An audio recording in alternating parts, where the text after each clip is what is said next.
Hey guys, and welcome back to Coffee with My Sunshine. Today I'm going to show you how I made these DIY super easy concrete pumpkins.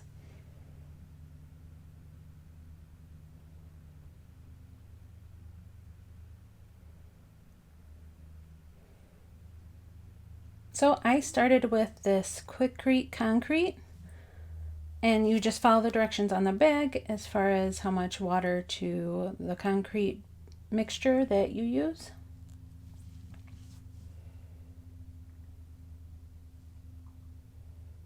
And be sure to wear gloves when doing this. And if you're in, like, say, a garage or whatever, wear a mask because you don't want to be inhaling this. And mix it up really good until it's smooth. Some people add sand, but I didn't for mine. And then you're going to use a nylon, either like a knee-high or just take nylons and cut it. And then I use this little vase thing just to, put the nylon stretched around it to hold it. And I didn't make enough concrete, so I'm making up some more. But you add the cement to the nylon, and this is similar to a video that I made last year around this time, but I wanted to do a couple different things like that. I took a Ziploc bag and added some dry concrete to it and stuck it in the center of this nylon that has the concrete in it, and then just added a little bit more of the wet concrete around it. So this is going to kind of be like a placeholder. We want that to be open because I'm going to be putting a candle in there. And you want to make sure the bag is still poking through the top, kind of in like a big circle. And I'll show you what I mean once it's dried.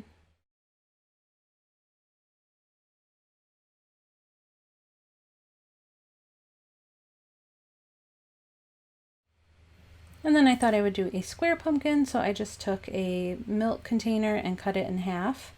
And then I'm using another nylon and just filling it up and making sure it's taking on the square shape.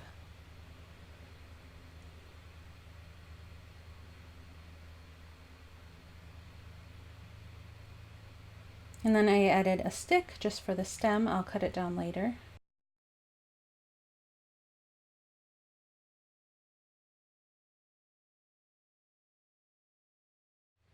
And for the third pumpkin, I'm going to be using just an old sock. It didn't fit around the vase, so I just have to do it by hand. And then just keep adding to it until it's as plump and round as you want it. And then you're taking the twine like we did with the nylon one and wrapping it around so you get the little cute plump pieces like a pumpkin. Don't do it too tight because last year, right there on where the twine goes into the pumpkin, I couldn't get it out. So just do it enough to crease the pumpkin, I guess. And then once it's dried, I waited about 2 days. You're going to cut the twine. It's easier to cut off the bottom and pull them apart that way, and then pull off the nylon. There's the bag that I have the dry concrete in, and I didn't leave a big enough opening. This is what I was talking about in the concrete. You kind of want to, I don't even know if it's possible, but leave a bigger opening when you're filling in the wet concrete. I didn't, so I have to take a hammer and bust out the center a little bit more. I'm just kind of emptying out the dry stuff so that I can pull the bag out. And there's my cat being nosy.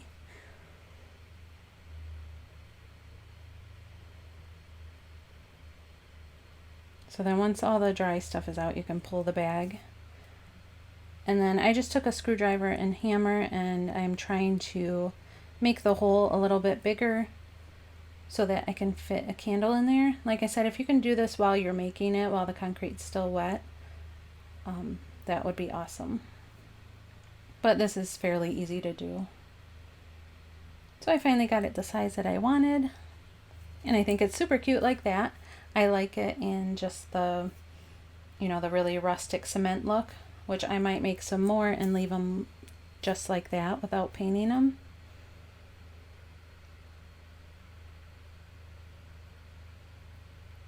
And then for the sock one, we're just going to do the same thing where you cut the twine and cut the sock off. It's a little bit more difficult than the nylon. It seems to want to hang on a little bit more, but I love the texture that it left on the cement. I think it's really cool looking.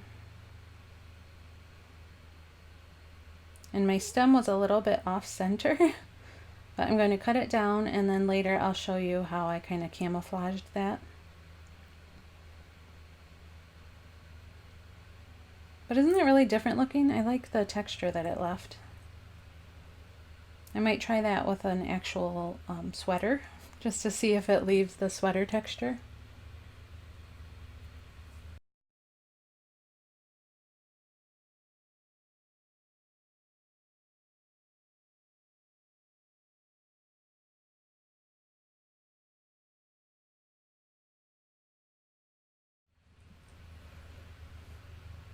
And then the square pumpkin, you're just going to want to cut the milk box off, and that was really, really simple.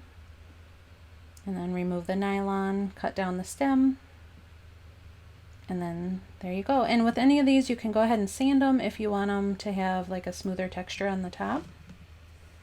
And we're going to use these Arteza acrylic paints again. I just love them. How they coat is just amazing to me.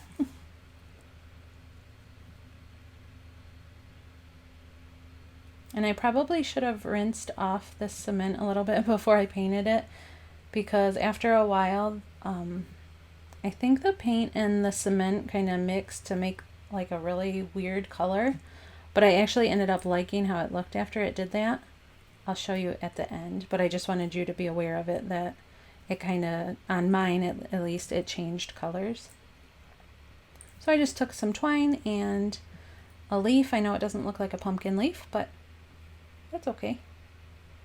And then for this one, I kind of regret painting it, but I thought I knew what I wanted to do a couple different times, but ended up changing my mind. So I'm just using some of the white paint.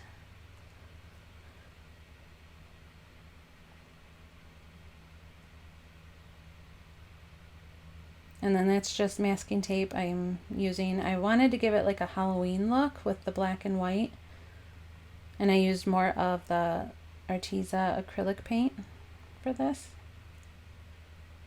But like I said, as I was doing it, I didn't like the look. It was just a little bit harsh, and I'm not really in the Halloween mood, so I don't know. Maybe I would have liked it if it was closer to Halloween, but it just didn't hit the spot. So I went ahead and painted over it after I did a bunch of this.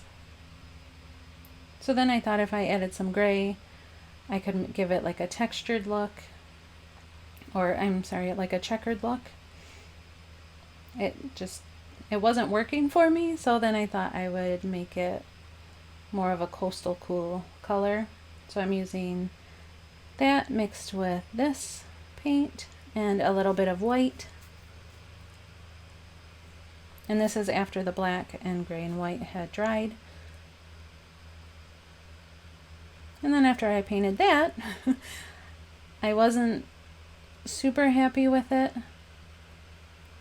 So I added a little bit of white over it just to tone it down a little bit.